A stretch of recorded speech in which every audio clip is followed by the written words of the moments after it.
ప్రతి ఒక్కరు కూడా ఈక్వల్ గా ఒక ఎడ్యుకేషన్ డిపార్ట్మెంట్ లో టీచర్స్ లో మాత్రమే మోర్ దెన్ 33%.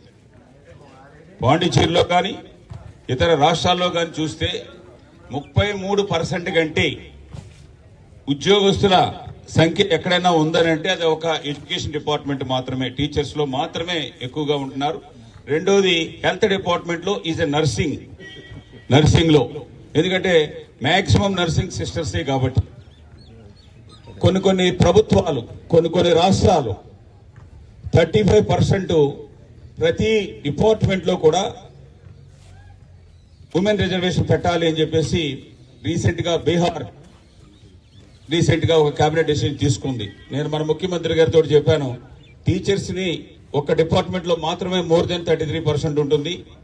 మిగతా ప్రతి 100 ఉద్యోగాల్లో 35 ఉద్యోగాలు, మినిమం 35 ఉద్యోగాలు మహిళలకు ఇచ్చేలాగా మీరు కేబినెట్ డెసిషన్ తీసుకోండి అని చెప్పేసి మన ముఖ్యమంత్రి గారిని కోరడం జరిగింది. రాబోయే రోజుల్లో తప్పనిసరిగా కేబినెట్ లో అది అప్రూవల్ అవుతుందని చెప్పేసి నేను ఆశిస్తూ ఉన్నాను.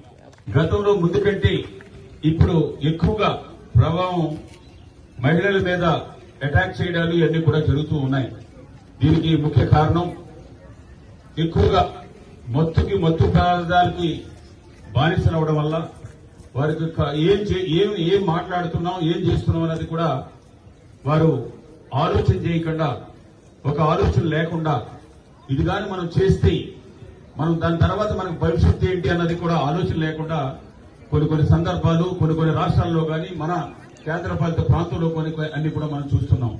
నేనైతే ఒక ఎన్జిఓగా రాబోయే రోజుల్లో ప్రతి స్కూల్స్ లో పిల్లలు కానీ, అలాగే కాలేజీ పిల్లలు కానీ, లేదా కాలేజీ చదువులు అయిపోయిన వారి తర్వాత కూడా వారికి కోచింగ్ ఇవ్వడానికి, కనీసం ఒక 1 month కోచింగ్ ఇవ్వడానికి, వాళ్ళు ఏ విధంగా మగవాళ్ళ నుంచి ఎదురైనప్పుడు ఏ విధంగా కాపాడుకోవాలన్న దాని మీద రాబోయే రోజుల్లోనే త్వరలోనే ఓల్టేజ్ హోమ్ ద్వారా కార్యక్రమాన్ని తీసుకుని పిల్లలకి, పెద్దలకి, మహిళలకు ప్రత్యేకంగా ఆ కార్యక్రమాన్ని కూడా త్వరలో తీసుకోబోతున్న విషయాన్ని మీ అందరికీ కూడా తెలియజేసుకుంటూ,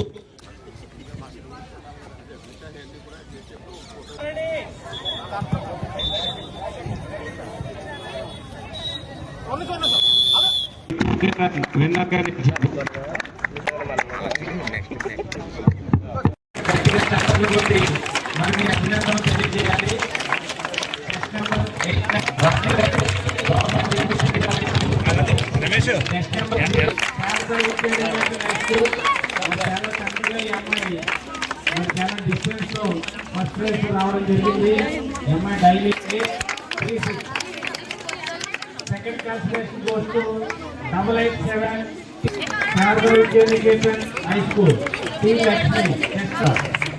Third classification